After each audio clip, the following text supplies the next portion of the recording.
Olá, eu sou o Rodrigo França e este é o Cena TV. Hoje a gente tem uma história muito legal. Um molequinho que estava lá na arquibancada de Interlagos, 1990, viu esse carro aí de perto, imagina, a McLaren do Ayrton Senna de 1990, e decidiu ser piloto, e olha que ele tem história para contar, hein?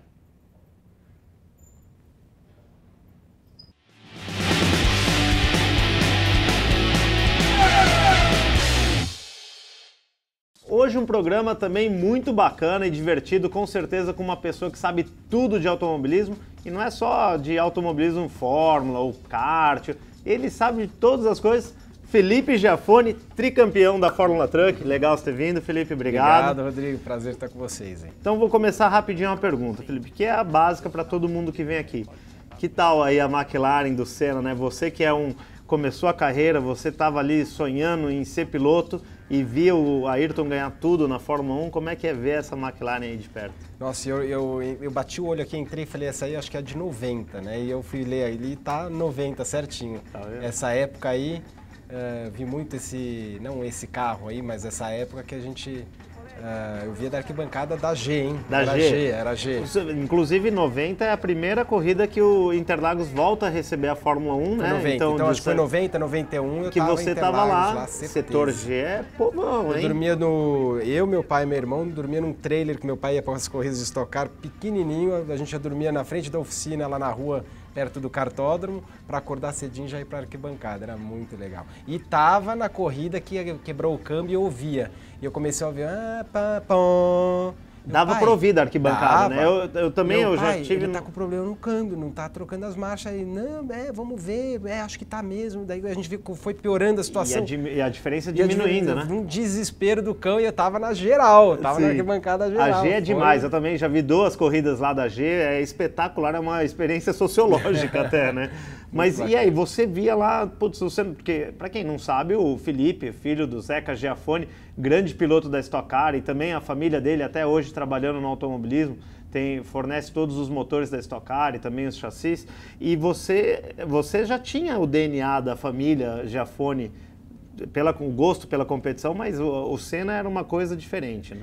O Senna, eu sou até meio suspeito para falar que eu era um fã de moleque, mas era uma coisa que chegava até a incomodar. Muito, às vezes sem mostrar muito, que eu não tinha vergonha de mostrar, mas era uma coisa que eu cobrava muito meu pai para estar junto, tudo. E eu sabia da proximidade que meu pai teve com o Senna no passado.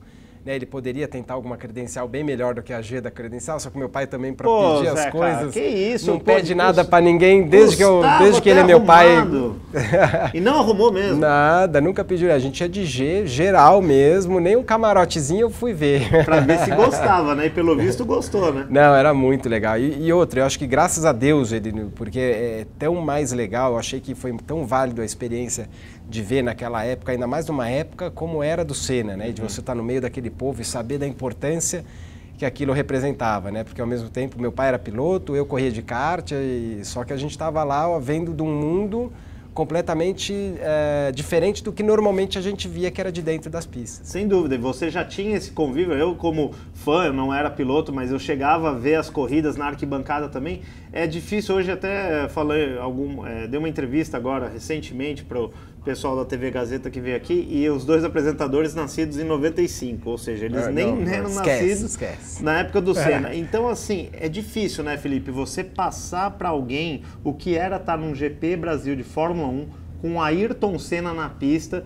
90, 91, 92, 93, é impressionante, né? Como que você vive? Você tem as memórias desses GPs? Tenho muito de Interlagos, né? Então eu participei da reforma, andava, imagina, do Stock Car no Interlagos antigo, eu andava do lado do meu pai, do Opala, do meu pai, para conhecer uma volta devagarinho preso na gaiola. Você ia dentro do carro? Ia dentro do carro, meu pai ia devagar lá, ia segurando, já meu irmão. A FIA, imagina nos dias de hoje.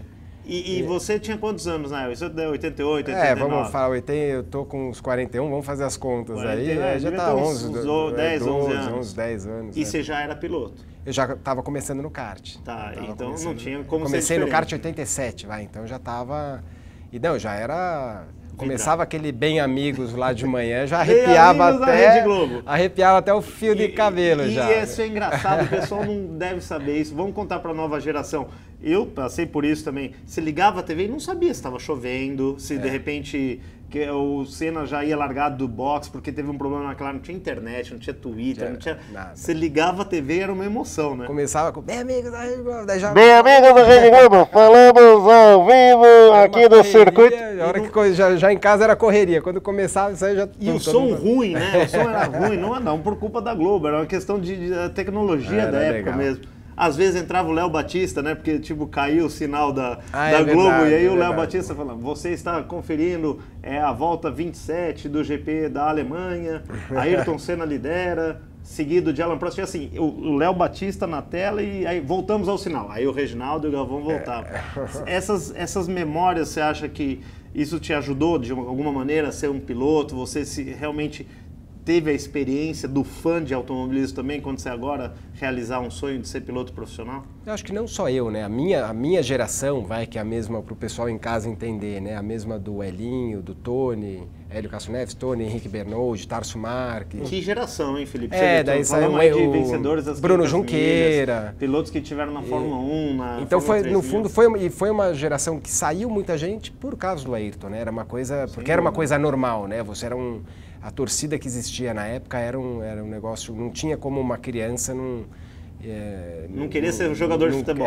Tava ainda mais com um pai do meio que gosta, então, e quando você tem, né, uma referência desse tipo, você acaba, eu acho que acaba focando muito mais, né, porque a gente se espelhava muito nele e acaba que tudo que ele falava virava regra, ele era um cara focado e você acabava entrava no piloto automático das crianças, né? Então, acho que por isso que veio uma leva que saiu bem forte. E acho que até imagino que o automobilismo vivia um momento bom de patrocínio, retorno de mídia, então você vai fazer uma proposta para correr lá fora, você, né, correu no exterior, como é que era? Devia ser mais fácil, né?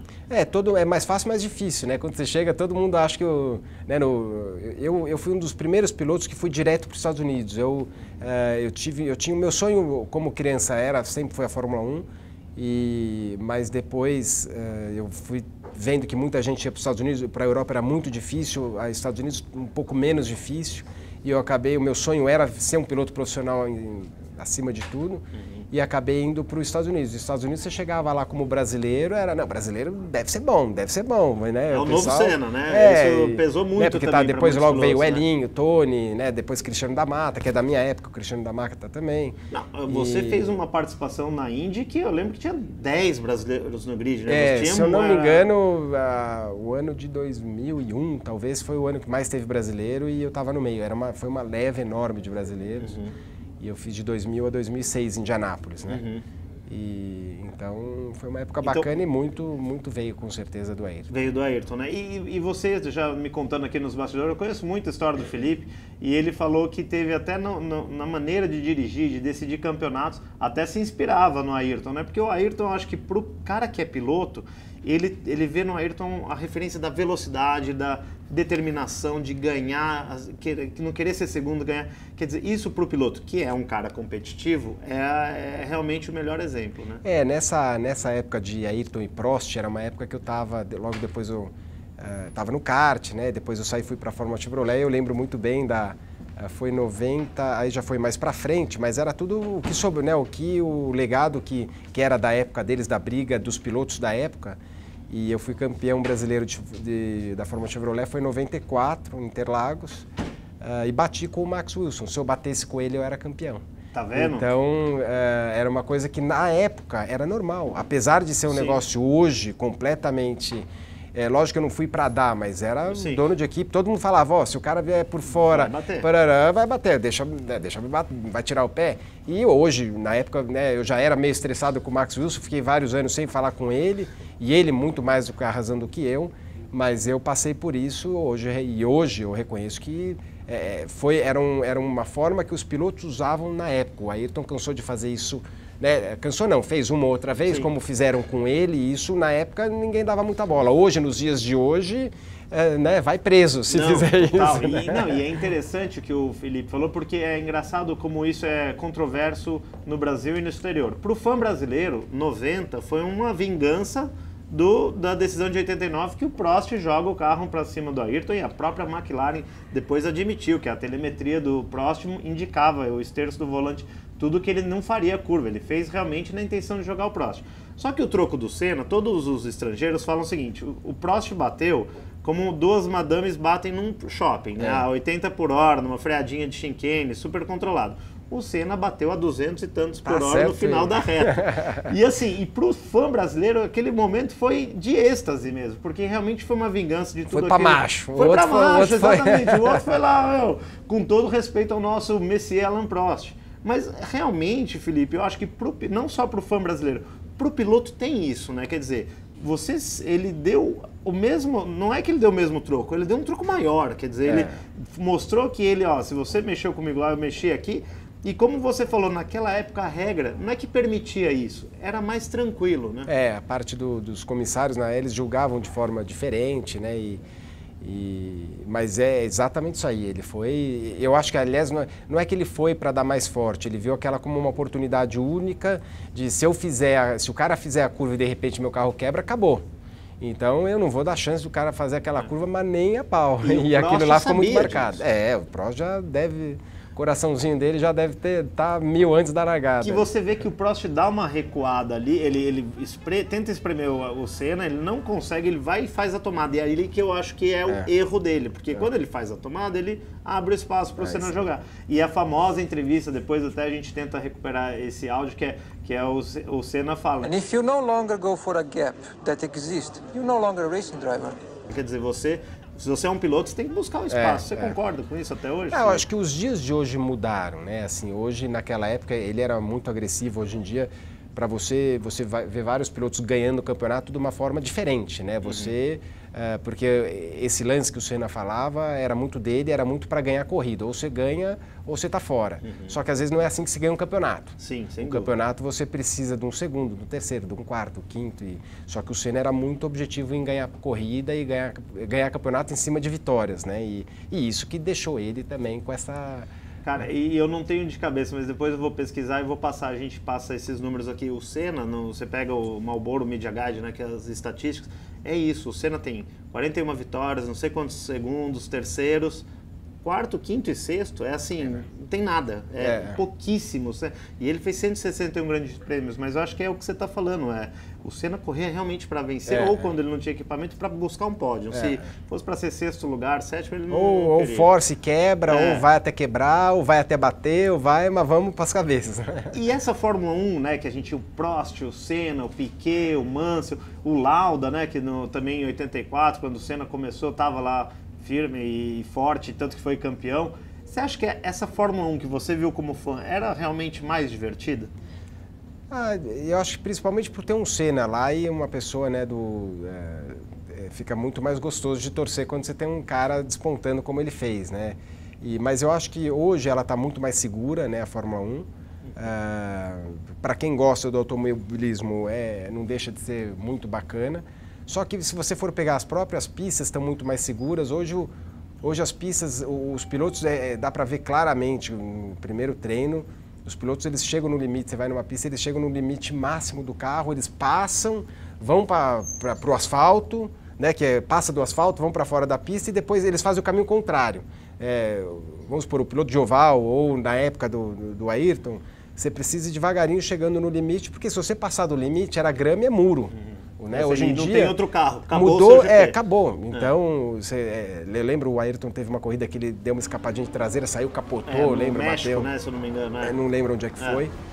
Mas isso era da época. Isso aí não quer dizer, mas os caras eram melhor naquela época ou eles eram pior. Eu acho que não tem melhor ou pior. Naquela época, assim, você errou, passou do ponto um pouquinho, a chance de você bater era muito grande. Hoje em dia, para melhorar a segurança, eles fizeram de um jeito onde o piloto tem que ser bom da mesma forma, só que ele passa do limite, erra, vai para lá e depois volta. E tá dentro da pista, seguro, o carro não quebrou, então mudou muito o jeito da chegada do piloto numa pista, eu acho que mudou muito. Obrigado por você ter vindo mesmo. Olha, Valeu, o papo aqui, ó, o John já tá assim, ó, já estourou, mas é muita história. Próximos capítulos do Senna TV, você vai conferir em breve, tá bom? Valeu! Pois é, o tempo acabou, mas foi muito legal o papo, e se vocês quiserem continuar vendo outros vídeos, estão passando aqui, você pode clicar. E aproveita e curte esse vídeo, compartilha também com seus amigos e se inscreva no canal Senna TV, tá bom? E você também pode acessar a Ayrton Senna Shop e comprar produtos muito legais como esta camisa aqui. A McLaren não está à venda, tá, pessoal? Infelizmente. Valeu, até mais!